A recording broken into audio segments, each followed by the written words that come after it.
My topic is cognitive function in the aging population. Today I will be discussing cognitive function in the aging population and how we can decrease our risks of it happening to us today. So why should you listen to me? Taking this aging class has given me valuable information and the credibility to speak to you about this topic. Why should we care about this topic? We should care about this topic because one day we will be the aging population and we want to know how to prevent Alzheimer's and dementia from happening to us. The main idea of this presentation will be to talk about how we can decrease our chances of losing cognitive function. My first main point is, what is cognitive function? According to the medical dictionary, cognitive function is an intellectual process by which one becomes aware of, perceives, or comprehends ideas. It involves all aspects of perception, thinking, reasoning, and remembering. Many people, as they grow older, will forget or not remember things, and it is important to understand at a young age we can start to prevent this from happening. When older people forget things or remember things, it interferes with their daily lives and they need to rely on other people to help them throughout the day. There has been an increase of people with cognitive impairment, and this affects them because they are not able to do things for themselves anymore. According to the measure of cognitive function, cognitive impairment is an important risk factor for loss of independence, institutionalization, and death in older population. Studies of factors relating to the outcomes, including mortality, difficulties with daily activities, institutionalizations, and health care utilization, would be incomplete without describing cognitive function. Many older people will feel that they are capable of doing things and will refuse the help of others. They will ultimately have problems understanding and performing everyday tasks. Older people often continue to perform well with cognitive tasks of living, despite declines in many of the underlying cognitive abilities.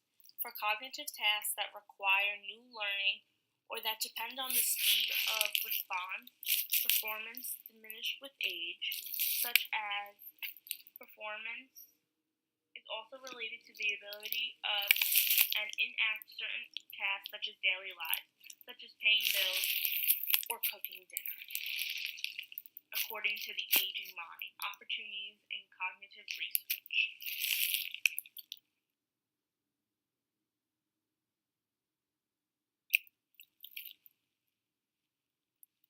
My second main point is, what can we do to stop the loss of cognitive function? According to TED Talk,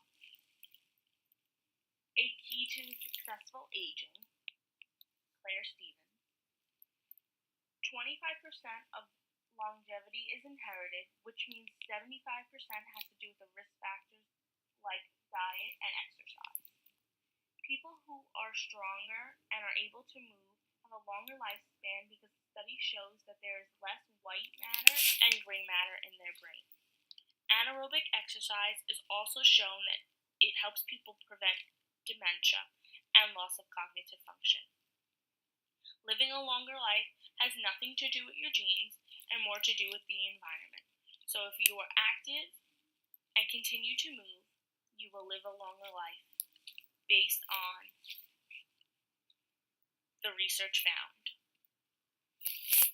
People use a variety of alternate therapies, hoping that it might prevent or treat dementia, primarily vitamins, minerals, herbs, or other supplements.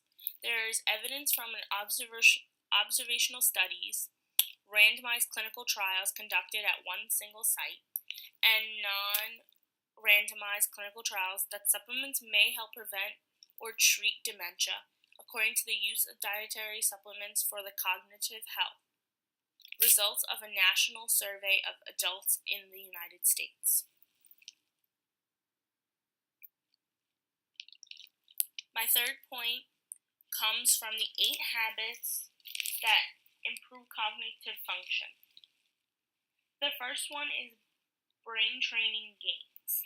Research has shown that a stimulated, rich environment and problem solving could be attributing factor in preventing or delaying the onset of Alzheimer's disease in some people.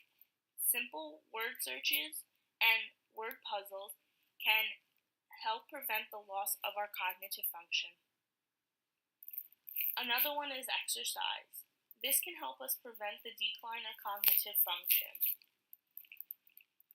Last December, researchers at Boston University School of Medicine discovered more evidence that physical activity is beneficent for brain health and cognition.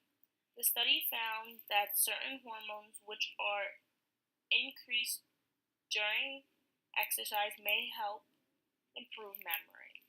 The researchers were able to correlate blood hormone levels from anaerobic exercise and identify positive effects on memory function linked to exercise. The final point I would like to talk about today is social connections, which means there's a correlation between our health consequences of feeling lonely and the cognitive decline on our health. Researchers have found feeling isolated from others can disrupt sleep, elevate blood pressure, increase depression, and lower overall subjective well-being that can decrease brain function and reduce cognitive function.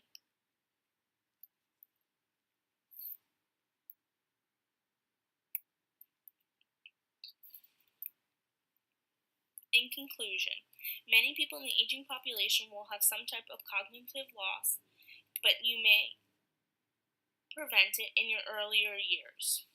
It is important to keep yourself in shape, like diet and exercise. Getting out to social connections and exercise will help you have a longer lifespan. After sharing these points with you, I hope that you will understand that it is important to take care of yourself, and we should make other people aware of how important it is to take care of our cognitive health.